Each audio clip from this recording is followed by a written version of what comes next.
I came to work for Rick and Jill for the family 22 years ago.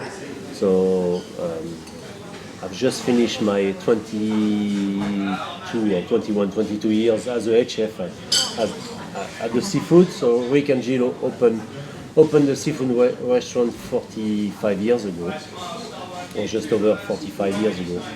And so I've been lucky enough to be in charge of this amazing institution with the seafood restaurant. What's your love of the game about rugby? I know I've spoken to you about the French side being young and things looking good for the World Cup. Yeah, but I always love the attitude of rugby player and attitude of the game, the banter because he's so tough, he's so hard.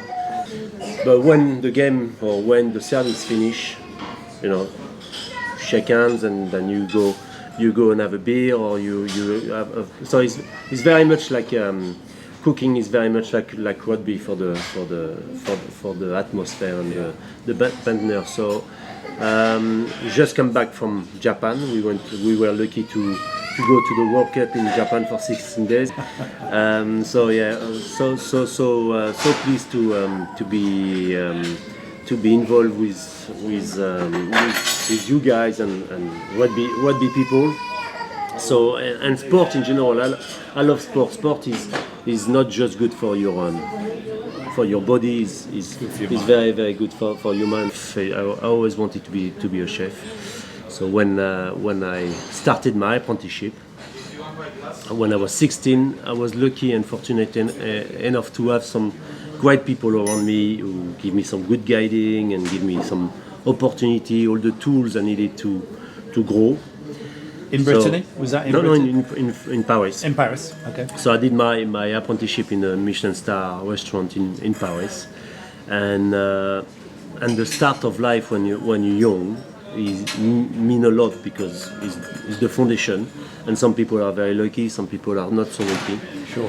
So we did a lot with, I do a lot with young kids or young chefs, and for years and years we sent chefs in Paris or in Brittany, but mainly chefs who most of the young people never left Cornwall before, so they don't speak French, so they go to Paris and they say, "Oh my God!" Yeah.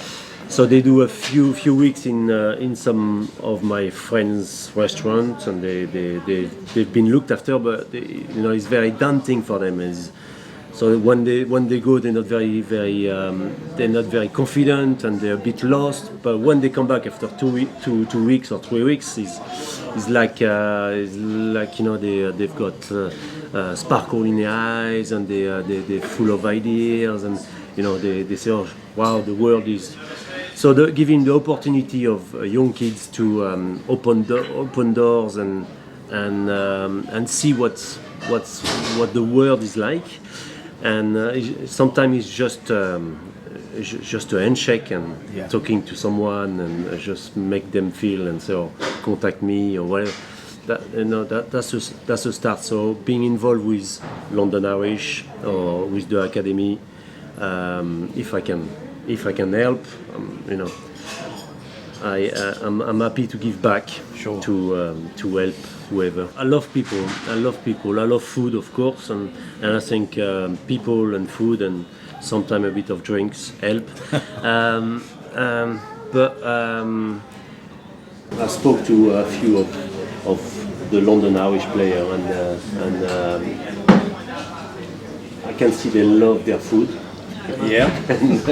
and some are very passionate and want to learn and few techniques, but I really enjoy doing parties for people, and if the people want to be involved with the cooking, sure. There's always enough work.